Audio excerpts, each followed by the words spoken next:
Welcome in. This is The Spread. I'm Cameron Tarrant. That's SoCon John Hooper. As always, glad to be back again today. It is Sunday, May 17th here in the upstate of South Carolina. Got another good show planned for you. John, it's been a crazy stretch so far for the NFL during the offseason. A lot of interesting moves during this offseason time. The draft was just a few weeks ago. We'll get into that a little bit. And then the schedule was released just a little over a week ago for the 2020 NFL season. We'll talk about the Carolina Panthers. Their 2020 schedule is absolutely brutal. We can kind of go through that and kind of have an idea of what we think Carolina's 2020 season might look like. Big news, though, in the NFL offseason, or the biggest news, was Tom Brady leaving New England, headed down south down to Tampa Bay to be with the Bucs. Yeah, I mean, I was a bit shocked by the not shocked that Tom Brady would necessarily make the move. I just thought it was an interesting move to Tampa Bay. I was honestly shocked that he left New England, period. Right. I thought Brady was going to start and end his career in a Patriots jersey. Mm-hmm. And so for him to leave, and yet to go to Tampa Bay, probably one of the worst teams a year ago, was an interesting move. Well, and they've had, they didn't, they have talent, and there's no question about it. I think the Jameis Winston experiment really went sour as far as it could last year. Well, when you throw like 30 interceptions in a season, it's kind of hard to win football games. Yeah, your defense, unless they're, they've got 13 players on the field or something, they tend to not be able to overcome that. Yeah, and then, you got a guy that Tom's very familiar with up in New England that followed him down to Tampa, and that's Rob Gronkowski.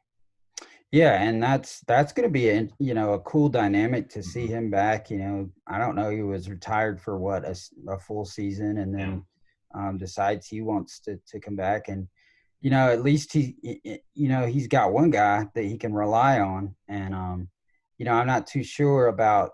I know Tampa did win that game at Carolina last year. Was one of their better victories of the season, and it was early, but. I'm not so sure about that running game they've got there. There's a lot of question marks that a Tom Brady and a Rob Gronkowski can answer. So we'll see. Like you said, Tom's going to have a lot of weapons on that offensive side of the board. There's some really good receivers there for Tampa. So Tom will, have plenty of guys to throw to. Hopefully the offensive line can protect him. One thing that Tom always had in New England was good protection. So we'll see. He's going up against some good defenses in the NFC South.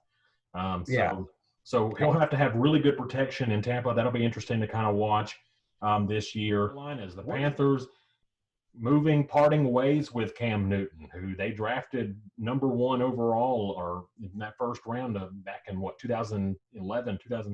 I think it was 2011. So, I mean, he's been battling with past couple of years some injury issues. That was big news for Carolina to let go of him. We'll see where he ends up with, like you said, New England, probably one of the suitors right now that are kind of going after Cam. But where do you think Cam actually ends up falling if he ends up signing with anybody? Well, I mean, I think New England probably will be the favorite, because I'm not sure. I think he can come in there and win the starting job. Another place that there's been a lot of talk about lately is Seattle. Him ending up with the Seahawks, and that would be quite a tandem if you had him, and Russell Wilson together. That would be interesting dynamic. Did you watch Coward this week? Because he talked about the Russell Wilson, Cam Newton possible, deal in Seattle, and how the Seahawks organization actually wanted to get rid of Wilson a couple of years ago. Wow. And I don't get it. I mean, the guy has been a fantastic quarterback for that organization. over the past few years. I don't see why you would go from him to a Cam Newton, who they both have very similar skill types. Mm-hmm. I think Russell's the better thrower. Yeah, he's more accurate. Yeah.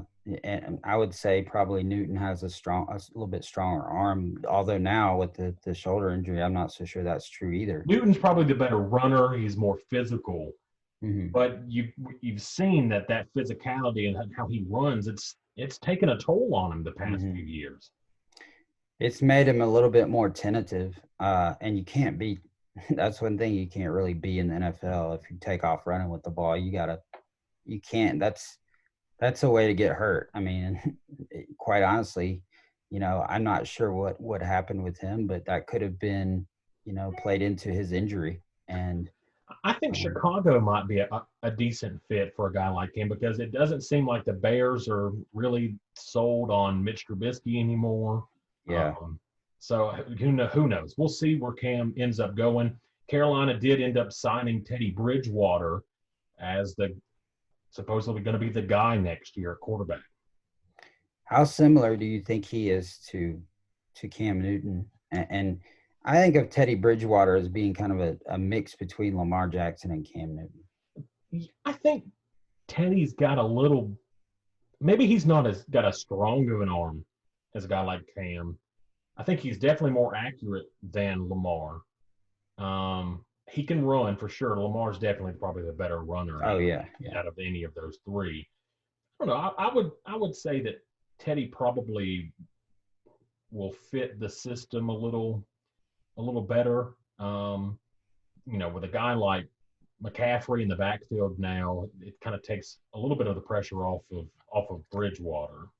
Bridgewater reminds me a little bit of, you remember the Virginia Tech quarterback Tyrod Taylor? Yes. Okay. Very similar. Kind of the same size as Tyrod too. Right. I thought, for what Buffalo got some good, play out of Tyrod Taylor while he was there.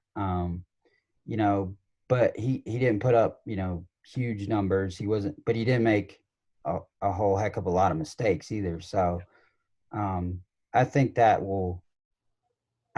think Bridgewater in the same way does not, he doesn't make bad decisions throwing the ball. I think that will benefit him, especially because he's going to be kind of thrown into the cauldron, so to speak, right away. It's like you said, like we've already talked about, it's just a brutal schedule. Yeah, I mean, and kind of moving into that, you take a look at Carolina's schedule this year. They start off with a home game against the now Las Vegas Raiders. And now this will be the first season that Oakland has moved to Vegas. They will be the Las Vegas Raiders, who I think will be drastically improved this year from a year ago, just because of they'll have, the guys that they drafted last year will have a little bit more experience now. And then they've got some really good guys that they drafted this year. Was it Cleveland Farrell they drafted? Cleveland Farrell they drafted a few years ago, or last year. Yeah. Let's see. I think they drafted a couple more Clemson players actually this offseason. Right, they did. The draft. So Don Gruden loves him some Clemson players. Yeah, I'm sure you heard the story where they were picking last year, and he basically told the guy, just give me one of those Clemson defensive linemen, but you saw how, I mean, their defense was really good. I think this year they have the potential to be, a sleeper, I think a sleeper Super Bowl type team. I think the Raiders will end up being maybe that one contender alongside Kansas City. I think they may be the one team in the AFC that could kind of give Kansas City a run. So that's a tough opener for the Panthers, that being at home. And then right out of the gate, week 2, they have to go down to Tampa and take on TB12 and the Buccaneers. That'll be a fascinating matchup to see, and I'm not sure who Tampa opens up with, but New Orleans. Whoa. New Orleans at the Superdome. You got a chance for Tom Brady to be either 1-1.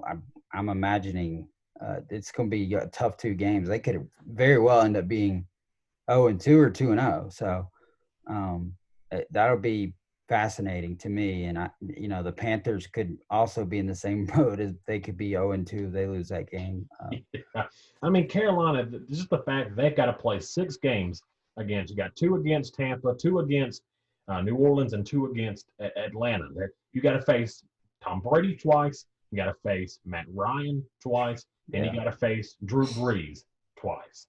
Right. And we know how bad that Carolina defense was a year ago. Yeah. Giving up the most points a Carolina defense has ever given up throughout a season in franchise history. Last year, unbelievable to me. Yeah, last year was the worst defense in Carolina franchise history. So you would expect them to go all defense on the draft. So. Which they did, which I was really impressed, and we'll talk about that a little later, is I was really impressed with Matt Rule, new head coach for the Panthers, his sort of game plan for the draft and what he really wanted to strengthen up, and I think he did a fantastic job. But you got those 6 games. They also have to take on Kansas City at Arrowhead Stadium in the middle of the year. That's a tough game. Minnesota on the road. That not easy. Yeah. Trying to play at Minnesota is never an easy win. Denver, Green Bay, and then Washington, the Redskins in Week 16, which we'll see. In Washington, we'll see how Dwayne Haskins does in his second year at quarterback. I read an article about going back to Cam Newton, where the chances of him ending up there, and the reasons that the article, or I forgot who wrote it, but the writer said that they may not pick Cam Newton, or they may not. One is to give Haskins a fair chance, and another is it would look kind of like nepotism a little bit, because Ron Rivera, that was his guy, and that was who he rode throughout his career at Carolina. Yeah. And so it would be not be a good look for Dan Snyder and that organization. So so that's Carolina's schedule. They don't have a bye week, John, until Week 13.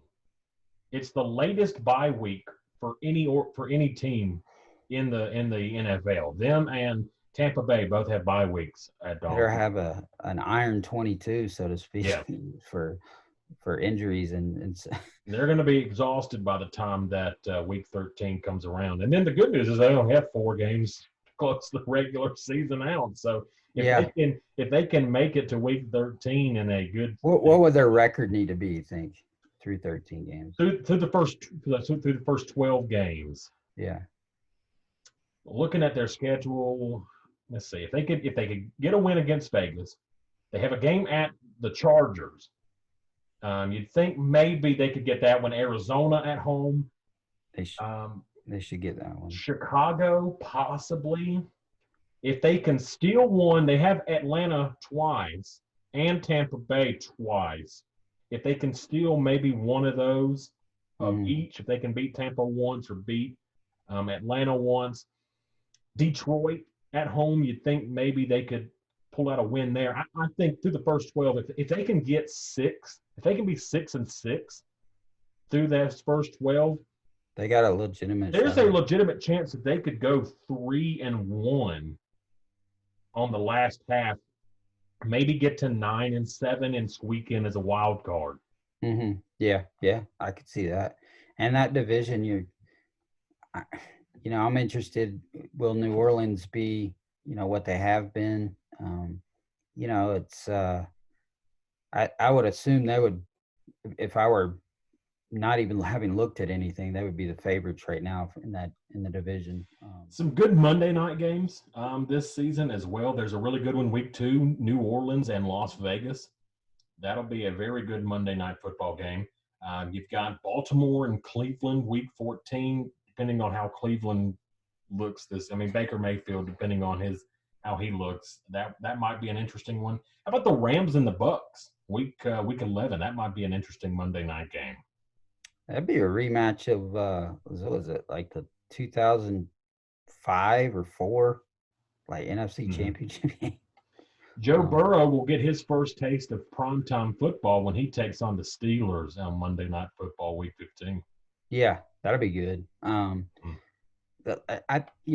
Joe Burrow, I'm interested to see how he does in his first season, because he seems so ahead of just everybody he faced and every Yeah. defensive coordinator he faced last year in the college game. How will that carry over, and what will the differences be as far as his learning curve and what he already Right. knows and what he doesn't know so far? They have a regular season game against Miami. Obviously, we know that, Tua Tagovailoa, he's out there with the Dolphins now. That's a rematch from that LSU Alabama game Mm-hmm. that we saw Mm-hmm. last year. So that'll be an interesting game to watch in the regular season. So some interesting matchups, some good games. Should be a lot of fun. Looking forward to the football, 2020 NFL season. Hopefully, all of that will start on time and everything. We talked about that Yeah. the other day. I mean, even if fans aren't initially allowed Yeah. to be at games, you would hope that they could start it, when on time, even with preseason and everything like that. So it's going to be interesting with the NFL, because I think, as we saw, college basketball kind of take the lead from the NBA and canceling, so too I think it'll be true if the NFL starts camps on time Yeah.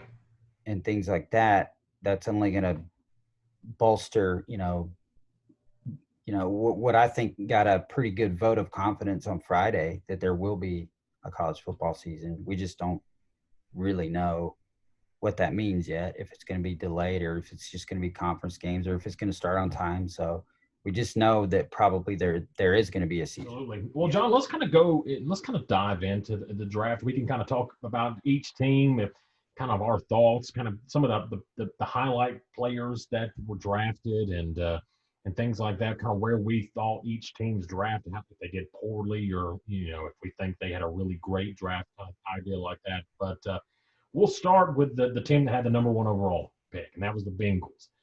No surprise, Joe Burrow out of LSU was drafted number one. Mm-hmm. I mean, everybody saw that coming. Personally, I thought the Bengals actually had a fairly decent draft. Just looking at some of the players that they got, T. Higgins, wide receiver out of Clemson, fantastic player. They got him in the second round. And then, John, a guy that you're probably very familiar with from your alma mater, Team Davis Gaither, the linebacker from App State. And, he was the Sun Belt Defensive Player of the Year. And I believe I'm right by saying this. Appalachian State had the first group of 2 draft picks for the group of 5. Wow. Coming into the draft. So I think Darrington Evans was the other one. He was also the Sun Belt offensive player picks that were players of the year in the Sun Belt Conference from that group of 5 conference. So those were the first non-Power 5 guys picked. Yeah, and you're looking at their draft. There was really a focus on defense. Another linebacker from Wyoming, Logan Wilson, they drafted him in the third round. And then a big DN from Notre Dame and Khalid Kareem. And then a third linebacker, actually in round 7, Marcus Bailey out of Purdue. So heavy defense of draft for the Bengals, but they got some weapons now on offense. You got a guy like Joe Burrow who can throw the football. Guy like T. Higgins, a great receiver. I'm actually surprised he fell to the second round.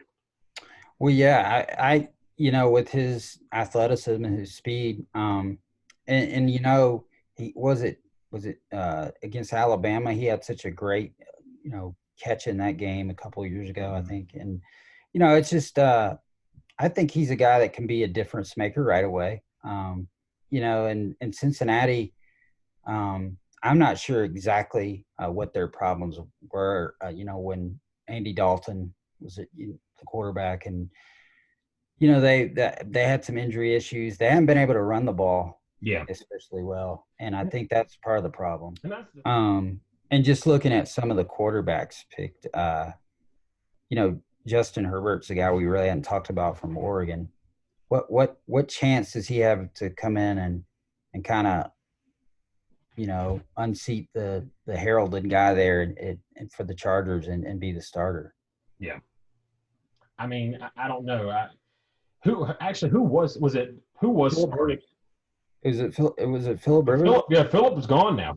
Philip has he's um, That's right. out of Los Angeles now. He's no longer with the Chargers. Right. That's right. Okay. So So I mean, that's your filler right there because I mean, I'm sure they drafted Herbert. yeah, so he's going to be able to.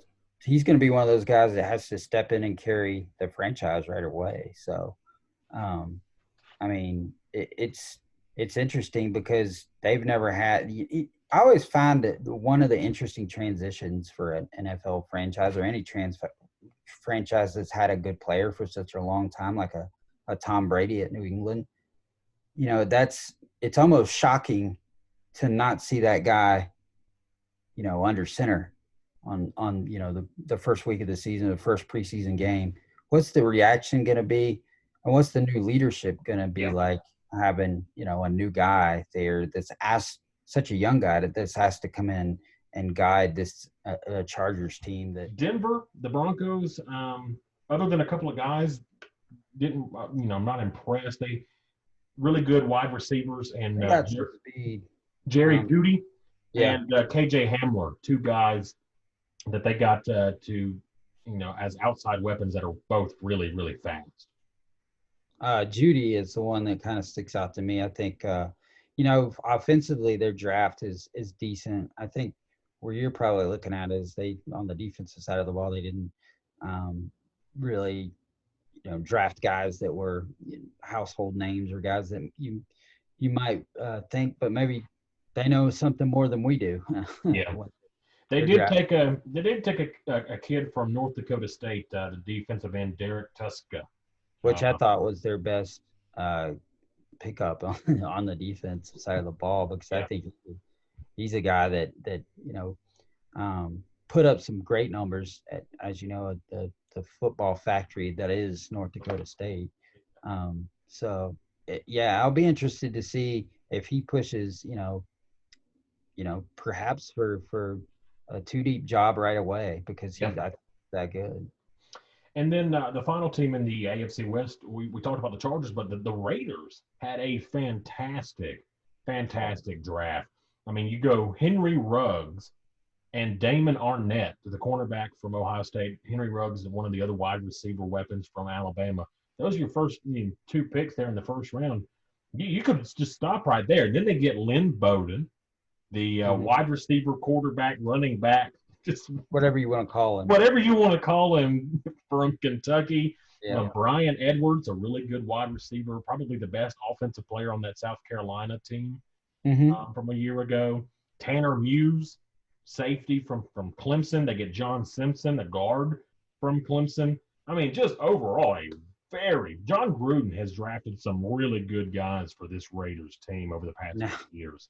The last two drafts, I think, have been very good to the Raiders and very good for the Raiders, because whether he knows how to coach him or not, he's obviously highlighting the diagnosis to the problem at the end of the season, because they've pretty much addressed those the past couple of drafts, to a T, I think, and we saw it pay off last year. I thought their defense was really one of the more improved defenses in the NFL, because they were just atrocious before that. And we'll see if that pays off, this year. And you mentioned the Clemson guys.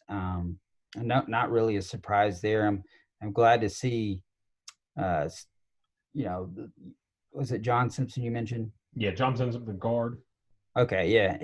I'm glad to see him, land in a place that I think he can be successful, just because they need somebody of that sometimes you need a guy that's just one to bring that kind of mentality to your organization. And, I think as many guys as you have that you draft like that are used to winning from winning programs, it's going to lend itself well towards the locker room and other dynamics that are even off the field. Yeah. And then we'll wrap the AFC up with Miami, who I thought had a really, really good draft. Obviously taking Tua Tagovailoa in the fifth overall pick there in the first round. I mean, we know what Tua And did in Tua we college. trust. What's that? And Tua we trust. Yeah, and Tua we trust. Obviously, the injury. I'm interested to see that. What I mean, Tua had a lot of injury issues at Alabama, especially late in the season last year when he hurt his hip. So we'll see Is that what similar to the Bo Jackson injury? Is that right? I think so. But the way that medicine has evolved and everything over the past few years, whereas that same injury ruined and ended Bo Jackson's career, you know, they were able They to, didn't manage it right or yeah, something. And I believe I'm right by saying this. If they'll have to manage this injury year by on a yeah, game by game basis and make sure it doesn't get in the condition that Bo Jackson's did. yeah. But I mean, we all know what Tua's capable of. He's a very talented kid. He's going to be getting some help. They picked a really good. The Dolphins picked a really good offensive tackle in Austin Jackson out of USC to help protect him. And then one of the really good players that I like that they picked. Miami had 3 first-round picks, and their last one at number 30, they got a guy out of Auburn, a cornerback, Noah Igbenogany, who I thought had a great year for the Tigers last year in that Auburn secondary. Raekwon Davis, another Alabama player, they took him in the second round. And then another guy I saw Clemson play when they played North Carolina, who had a really good year and a really good game against Clemson was the defensive end Jason Strowbridge. Mm-hmm. Couple of good defensive players there taken by Miami. So you can definitely see focus what that their focus was down there in South Beach.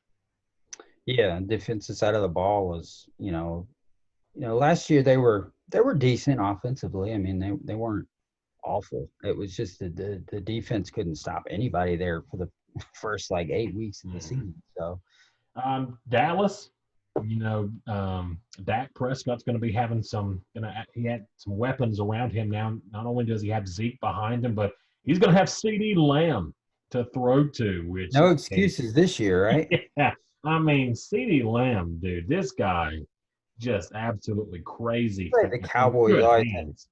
the Cowboys always have to go to the state of Oklahoma to get a great wide receiver. Yeah.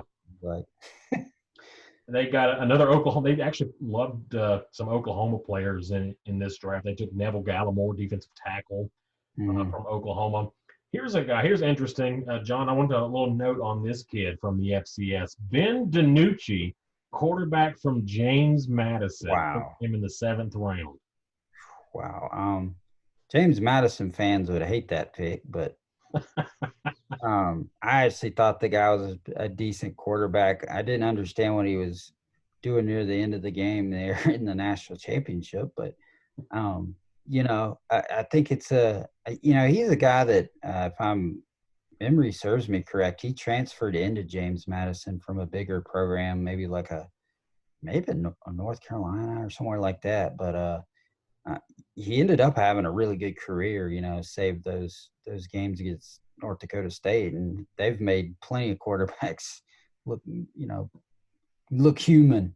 So, so James Madison, I think somewhat of his reputation probably got him coming in there as being a high profile guy, and some guy that was transferring down may have got him a little bit of an extra look, so to speak. Green Bay had an okay pick, but they made the biggest headlines with their draft when they picked Jordan Love in the 1st round, quarterback from Utah State. Yeah, he's a guy that some people had. They were out at Utah State. They were running a pretty heavy Heisman campaign for him going into the season. Yeah. And one of their bigger games that kind of put them on the national scale, if you'll remember early in the season, was coming to Grove Stadium and playing Wake Forest.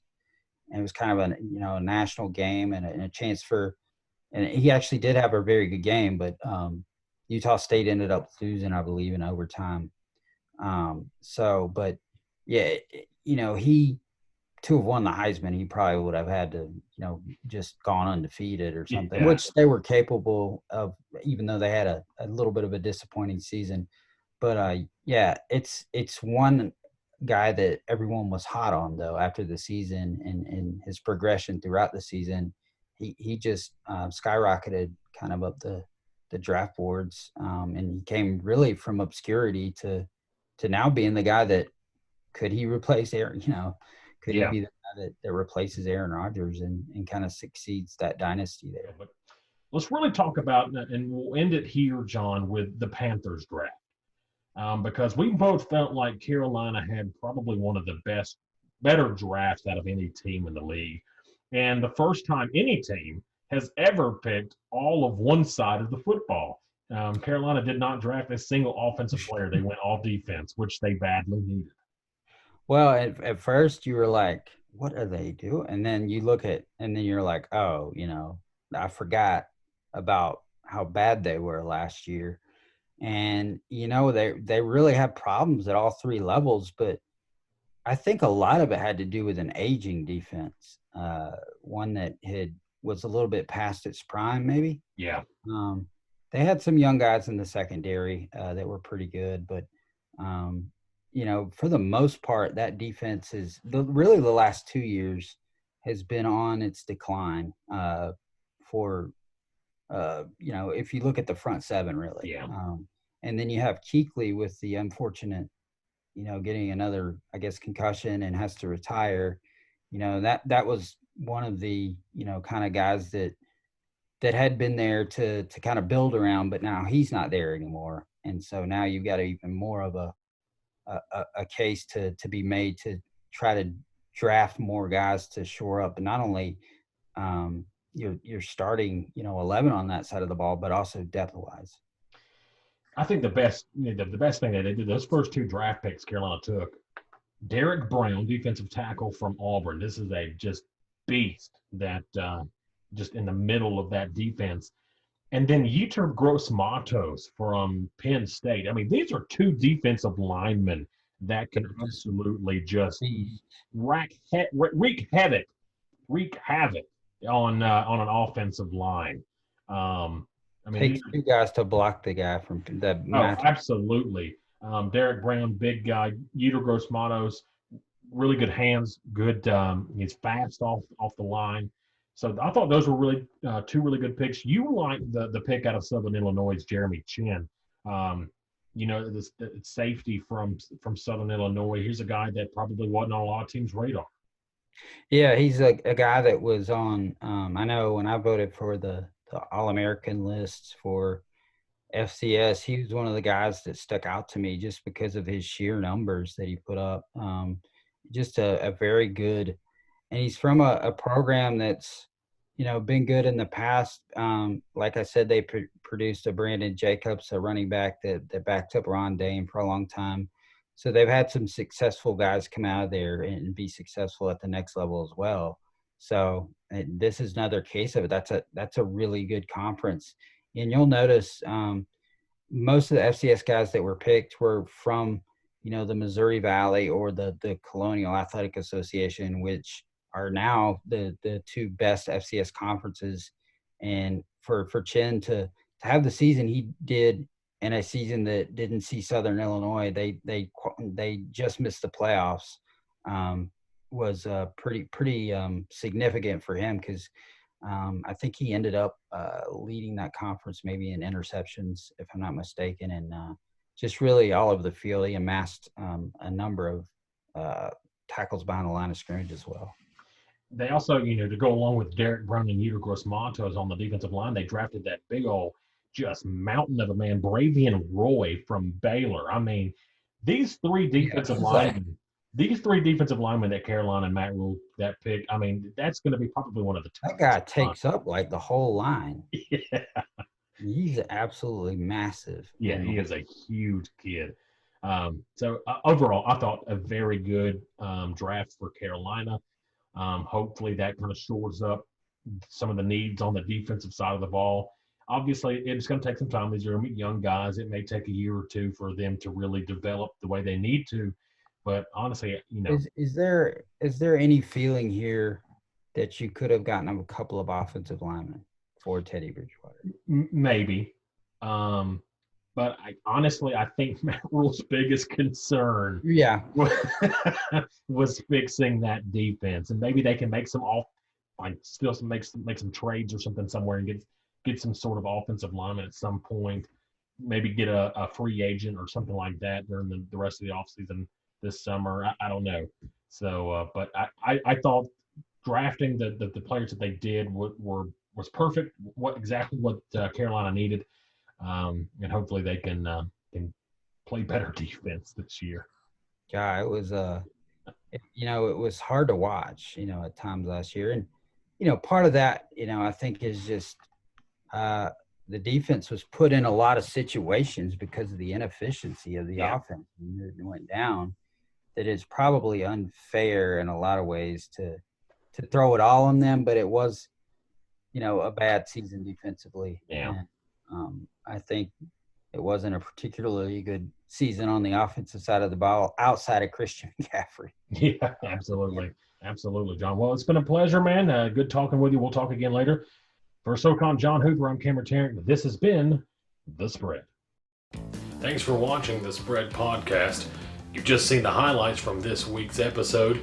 Go on over to SoundCloud.com and you can listen to the entire episode absolutely free. Just search The Spread with Cameron Tarrant. Thanks for listening.